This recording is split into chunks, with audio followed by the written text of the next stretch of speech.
Borley Rectory, known as the most haunted house in England. In the heart of Essex, England, stood Borley Rectory, a place destined to become one of the most enduring and perplexing ghost stories in history.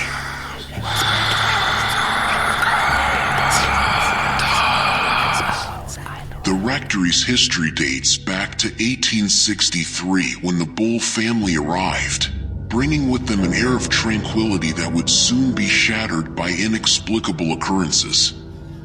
Reverend Harry Bull, his wife, and their 14 children took up residence in the Borley Rectory, initially captivated by its charming facade and sprawling gardens that seemed to be the epitome of pastoral beauty.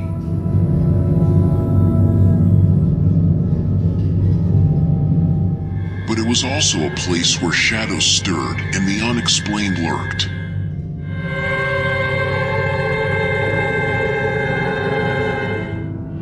It wasn't long before the Bull family began experiencing odd phenomena. Muffled footsteps echoing in empty hallways, phantom carriages rumbling through the night, and fleeting glimpses of figures that seemed to vanish upon closer inspection.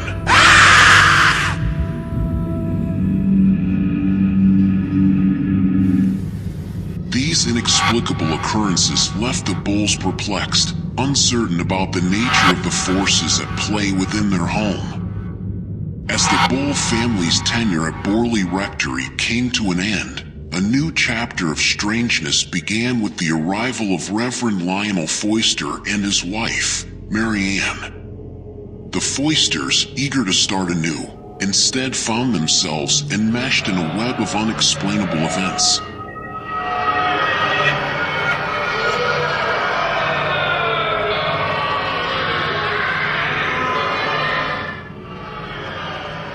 Messages began to appear on the walls, written in chalk, offering cryptic insights into a hidden world.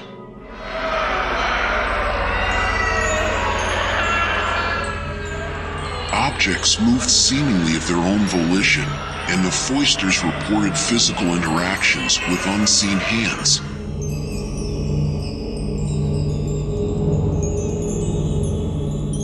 With the passing of years, the haunting of Borley Rectory intensified.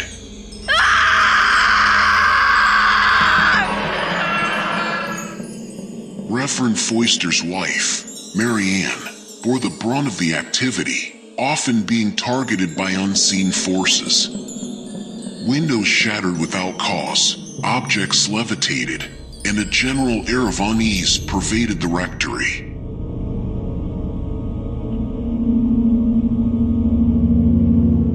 Despite their struggles, the Foysters opened their doors to paranormal researchers and investigators, hoping for answers that remained stubbornly elusive.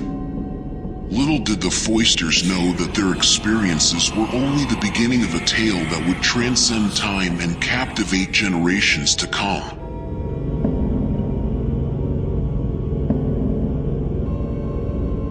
In the 1920s, the name Borley Rectory was already gaining notoriety as a place of supernatural intrigue. Harry Price, a self-proclaimed psychic researcher and investigator of the occult, was drawn to the rectory's haunted reputation like a moth to a flame.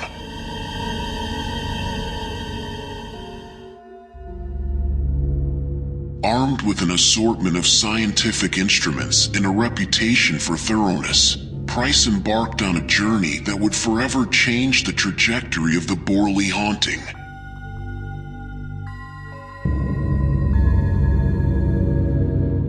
Price's efforts were not solitary.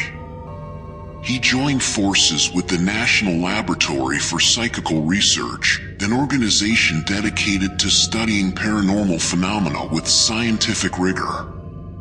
Together, they assembled a team of investigators, researchers, and mediums to delve into the heart of the haunting. Seances were conducted, photographs were taken, and the rectory's hidden corners were meticulously explored in search of evidence.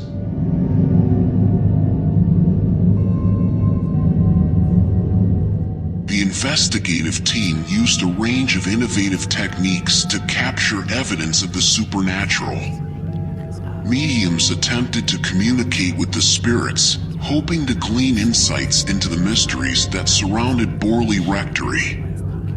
Cameras and recording devices were set up to capture any anomalies or unexplained phenomena.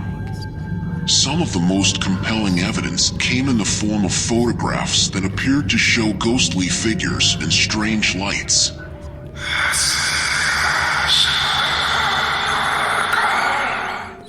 Despite the fervor of Price's investigations, skepticism and controversy began to cloud the Borley Rectory case. Critics questioned the validity of the evidence, accusing Price of sensationalism and fraud. Some argued that the haunting was a result of natural phenomena, while others suggested that psychological factors played a role in shaping the experiences of those who lived in or visited the rectory.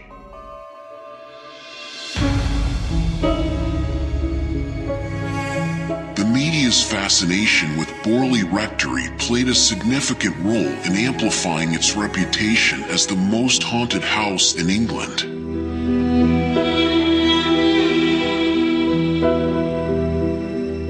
Newspapers and magazines eagerly covered Price's investigations, and the public's appetite for sensational stories fueled the rectory's legendary status.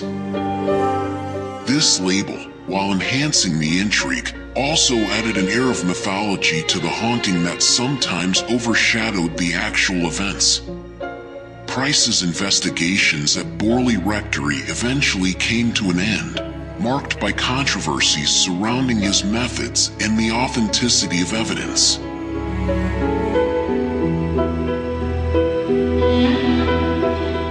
However, the haunting continued under the ownership of Captain W. H. Gregson. It was during this time that Helen Glanville, a friend of the Gregson family, became deeply involved in the enigma of Borley Rectory. Her experiences and correspondence would provide a new layer to the unfolding narrative.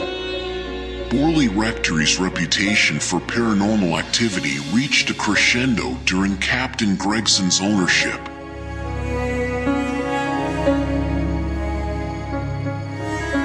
The haunting acquired new dimensions with the appearance of the ghost nun, a spectral figure often seen wandering the rectory's grounds.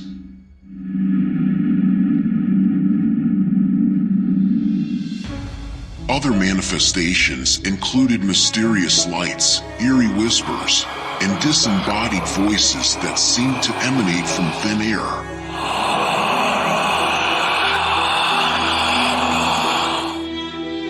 These phenomena drew both the curious and the skeptical, further fueling the legend.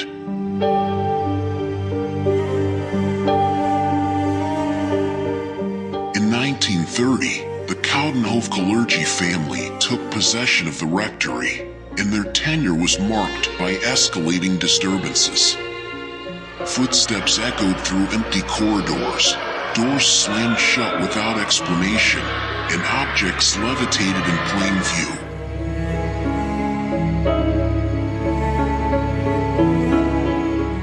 The haunting seemed intent on making its presence known, no longer confined to the shadows, but manifesting with increasing intensity.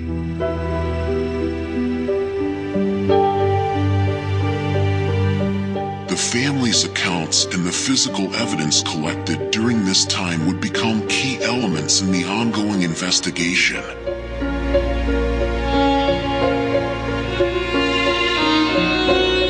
The haunting's relentless grip on Borley Rectory persisted into the late 1930s. However, the rectory's fate was sealed in 1939 when a fire tore through the building, reducing it to ruins. The fire's origin remained a mystery, leaving behind a smoldering monument to decades of inexplicable occurrences.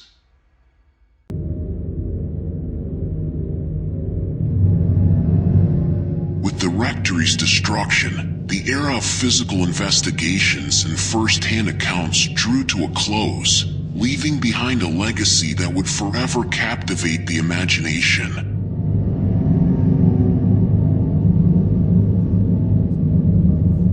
The era of the Coudenhove clergy family marked the twilight of Borley Rectory's existence, but it was far from the end of its story.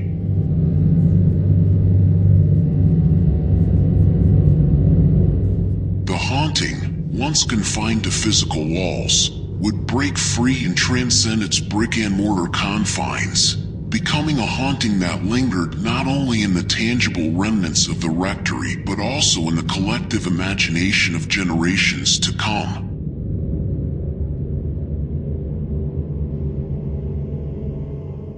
The destruction of Borley Rectory did not extinguish the fascination surrounding its haunting. On the contrary, it ignited a cultural phenomenon that resonated for decades.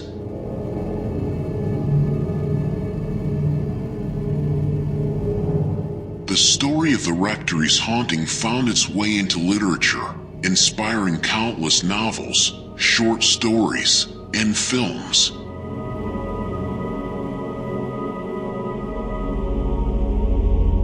The eerie figure of the ghost nun, the unexplained footsteps, and the mysteries of the rectory's history became the stuff of legend, capturing the imagination of writers and filmmakers seeking to evoke chills and curiosity in their audiences.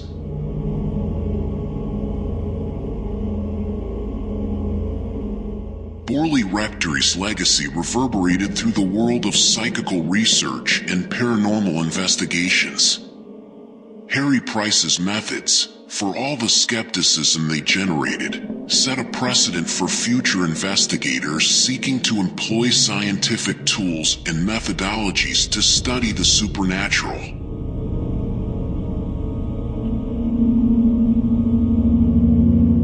The Borley case encouraged a more systematic approach to understanding the unexplained, leading to the development of more rigorous protocols and methodologies in paranormal research.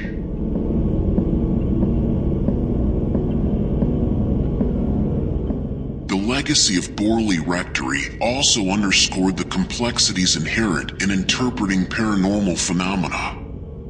The blurred lines between folklore, misinterpretation, and genuine supernatural experiences presented an ongoing challenge for researchers and enthusiasts alike.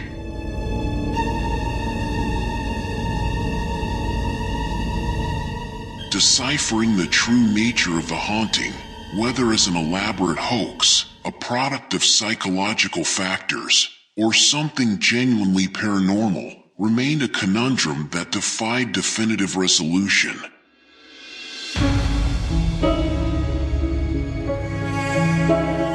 In the decades following Borley Rectory's destruction, the fascination with its history and haunting persisted.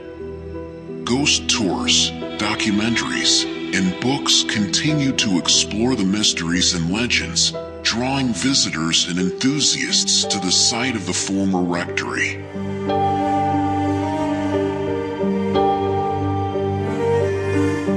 Modern investigators adopted updated technologies, such as EMF meters, infrared cameras, and EVP or electronic voice phenomenon recorders, to probe the remnants of the past for any lingering traces of the paranormal. The tale of Borley Rectory stands as an enigmatic legacy that bridges the realms of the seen and the unseen. Whether one views it as a canvas upon which human imagination painted elaborate stories or a window into a realm beyond our comprehension, its impact on the world of the paranormal remains profound.